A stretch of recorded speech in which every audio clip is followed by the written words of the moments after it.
I don't like your face. I'm canceling your state's grant money. Well, let me first respond by saying thank you very much for the opportunity, and I look forward to working with you in the future. I did receive your letter. I appreciate that, but we're very limited on time. Would that be legal? What I can tell you is that in every instance, I'll give the advice of complying with the law. No, that's not the question I asked. I'm asking you, if Secretary Kennedy wakes up in a bad mood one morning, can he say to somebody, I don't like your face, so I'm canceling your state's SAMHSA grant? Well, what I'd like to do is review the code and all the code provisions. I just read you the code language. Did you have any problem understanding it? A state, you can only do cancellation if a state has materially failed to comply with the agreements or other conditions required for the receipt of the grant. That's all it says. The key words, though, are the agreements and the terms of those. You think there's an agreement out there that says that... Welcome to America Viewpoint, where we speak the truth, defend our freedoms, and fight for the values that made this nation great. No censorship, no woke spin, just bold, unfiltered commentary from real Americans who love this country. If you're tired of the lies and ready to stand for faith, family, and freedom, hit that like button, subscribe, and ring the Liberty Bell, because this is where the fight begins. Now buckle up, because what we're diving into today is the latest example of political theater dressed up as moral outrage. In a heated Senate confirmation hearing, Senator Elizabeth Warren went full attack mode on a Trump-era nominee, Mr. Stewart, who's up for the top legal post at the Department of Health and Human Services. This wasn't about oversight. This wasn't about protecting Americans. This was about power. It was about a left-wing ideologue trying to bully a conservative legal mind into saying what she wanted to hear, or else. What we witnessed wasn't just another hearing. It was a deliberate, carefully staged interrogation designed to trap, humiliate, and discredit someone who might actually stand up to the progressive power grab that's gripping our federal agencies. Let's break this down. Thank you, Mr. Chairman. So, Congress is deeply worried about the opioid crisis and mental health issues. So last year, we allocated more than $7 billion for the prevention and treatment of these conditions. Secretary Robert F. Kennedy Jr. heads the Department of Health and Human Services, which is charged by law with administering that funding through the Substance Abuse and Mental Health Services Administration, SAMHSA. Mr. Stewart, if confirmed, you will be the top lawyer at HHS advising Secretary Kennedy. So let's do a little law so that we can understand what kind of advice you would give to the Secretary.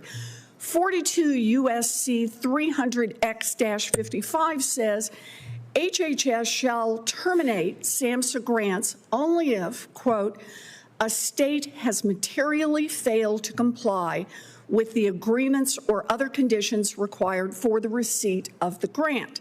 That is the only condition under which Congress says these grants can be canceled. So, Mr. Stewart, let's start easy.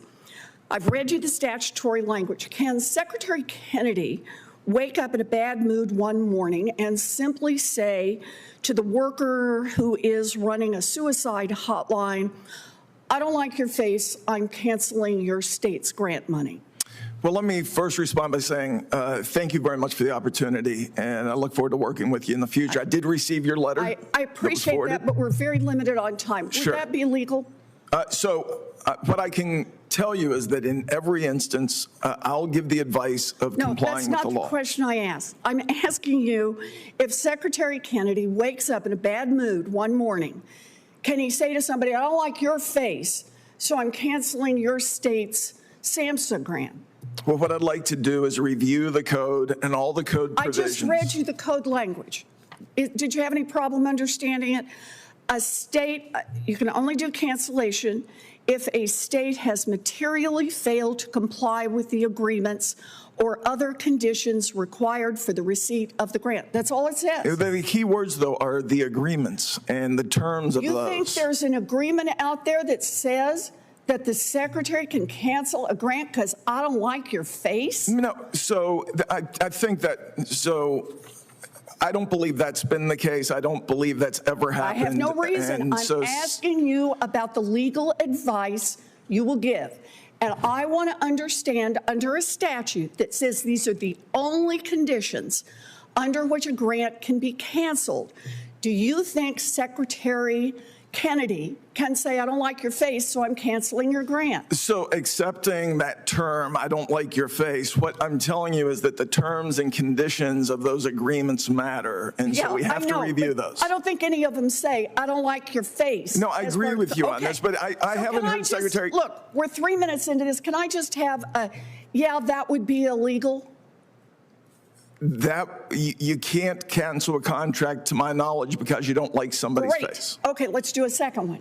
What if Secretary Kennedy wakes up in a bad mood and he said, I heard you're a Republican, and it turns out I really don't like Republicans, so I'm going to cancel your grant for your addiction treatment center. You think that would be legal? Secretary, I think that there's a formula to review these things. I believe Secretary Kennedy would go to council and ask for these things. I'm asking if the Secretary wanted to do that, he wanted to cancel all the grants that are held by Republicans, would that be legal?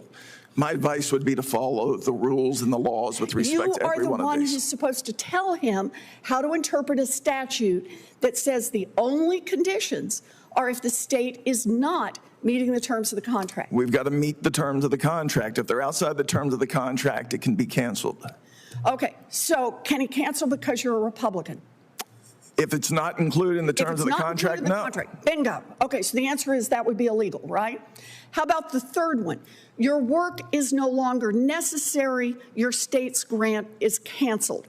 Let's just say there's nothing in the contract about whether the work is necessary. Would it be illegal to cancel the grant under those conditions? That's not as easy a question as simply saying yes or no. Well, listen, we've got to be able to look in terms of the intent of these contracts as well. No, that's not what the statute says. And you are the lawyer who is giving advice to Secretary Kennedy. And so I want to know, as the person who gives advice, when you read statutory language that says there's only one condition under which you can do this, and that is if the state has materially failed to comply with the agreements or other conditions, that you can cancel the grant. And by the way, you have to give notice in a hearing for doing that. Can he wake up and say, we decided we don't need you anymore? My advice if that's not in the grant. My advice will always be to follow the terms and agreements. So in this case, you would say, you can't do that, Mr. Secretary. I will give the advice to follow the terms of both the code and those agreements. And if the contract doesn't say that, you will tell the Secretary not to do it.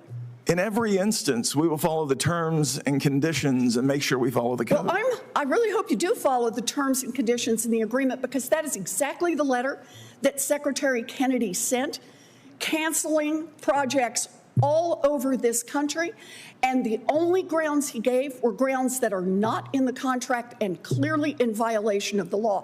So I hope, Mr. Stewart, based on what you've said, you will deliver that message to Secretary Kennedy and give advice that is consistent with the law in the future. Thank you. Let me just... Thank you. And Senator Young. Thank you. The Senate was gathered to confirm Mr. Stewart, a Trump-era nominee, to serve as the top legal counsel at the Department of Health and Human Services. That's a serious role. It means he'd be advising Secretary Robert F. Kennedy Jr. on the legal bounds of billions of dollars in federal grant programs, including funds related to opioid recovery and mental health services. Sounds like a serious job for a serious person, right? Well, not if you're Elizabeth Warren. She wasn't there to assess his qualifications. She wasn't there to ensure the law is followed. She was there to publicly humiliate a conservative legal mind. She wanted to corner him, to make him look foolish, to score political points with her radical base. And she did it all under the guise of protecting the law. But here's the kicker. It was her side, the Biden-aligned bureaucrats at HHS, who were already violating that very law. Let that sink in. Warren opens her attack by quoting 42 U.S.C. 300X 55. That's a law that strictly limits when the federal government can yank back state-level grant money from SAMHSA, the Substance Abuse and Mental Health Services Administration. In plain English, that law says the feds can't just cancel a grant on a whim. They can only do so if a state materially fails to comply with the terms of the grant. That's it. No gray area. No, I don't like your politics clause. No, we changed our mind clause. But Elizabeth Warren didn't stop there. She launched into a series of absurd hypotheticals, and she demanded instant black and white answers. Her first example, she asked Mr. Stewart whether Secretary Kennedy could just wake up one day, decide he doesn't like someone's face, and cancel their grant. Now, let's be real. That's not a legal question. That's a gotcha question. Mr. Stewart, like any good lawyer, tried to remain thoughtful, respectful, and cautious. He said he'd review the code and follow the law. But Warren? She wanted blood. She wanted him to trip up. She didn't care about real answers. She wanted him humiliated in front of the cameras. It took 3 minutes for Stewart to finally get a word in and say the obvious. Yes, Senator, that would be illegal. The truth? This isn't how the law works. And that's exactly why Mr. Stewart wasn't playing her game. He's not a political pundit. He's a legal advisor. And legal advisors don't just spit out yes/no answers to loaded hypotheticals. Then Warren took it up a notch. She asked, what if the secretary cancels a grant just because the applicant is a Republican? Let that question sink in. A sitting U.S. senator suggested that federal grants might be canceled based on political affiliation. That's not oversight. That's intimidation. And again, Mr. Stewart handled it with grace. He wouldn't bite. He didn't turn it into a political circus. He reminded her, and the American people, that his advice would always be grounded in the law and in the terms of the contract. Warren didn't want the truth. She wanted sound bites. She wanted clips for Twitter and MSNBC. That's not governance. That's grandstanding. As if that wasn't enough, Warren came up with one more twist. She asked if the secretary could cancel a grant by saying, your work is no longer necessary, even if that phrase wasn't in the agreement. Once again, Stewart remained calm, measured, and lawful. And once again, Warren bulldozed over him, demanding yes or no, as if the law is that simple. This is why we need real leaders who understand the Constitution, not activists with a law degree looking to play judge, jury, and executioner during confirmation hearings. Here's the biggest twist of all. Warren then admitted that Secretary Kennedy had already canceled grants around the country for reasons not listed in the contract. Let me repeat that. She accused the Biden administration of violating federal law. But instead of demanding answers from Kennedy himself, she used the moment to harass and corner a Trump nominee, someone not even in the job yet. Where's the accountability? Why is Warren interrogating a legal nominee instead of holding her own party responsible for these violations? That's not leadership. That's political theater. Let's take a moment to appreciate the restraint Mr. Stewart showed. He didn't shout. He didn't insult. He didn't politicize. He reminded the committee, again and again, that his job is to follow the law. That's what we want in a government lawyer. Someone who's not swayed by political agendas. Someone who doesn't give in to pressure from radical senators looking to make headlines. That kind of calm, principled leadership, that's what we need in every department across this country. Because make no mistake, this wasn't just about grants. This was about the rule of law. This entire exchange is a warning sign. It shows us exactly how far the left is willing to go to twist the law, weaponize hearings, and punish political opponents. When senators like Elizabeth Warren use their seat to trap and smear nominees who haven't even taken office yet, they're not protecting democracy. They're undermining it. The American people deserve equal justice, not political persecution. They deserve honest hearings, not ambushes. And they deserve a government that upholds the law, not bends it to serve a party agenda. Patriots, we need to stay vigilant. The Constitution is not a suggestion. It's the foundation of our republic. And when radicals in power start treating the law like an obstacle instead of a safeguard, that's when it's time to stand up. This hearing is just one example, but it represents something much bigger, a growing hostility to checks and balances, to due process, and to the very idea that law should stand above politics. We can't let that stand. This is America Viewpoint, where we don't whisper, we roar. We stand tall, speak loud, and never back down from defending truth and liberty. If this message fired you up, smash that like button, hit subscribe, and turn on notifications because the fight for America doesn't end when the video does. Until next time, stay strong, stay free, and may God bless the United States of America.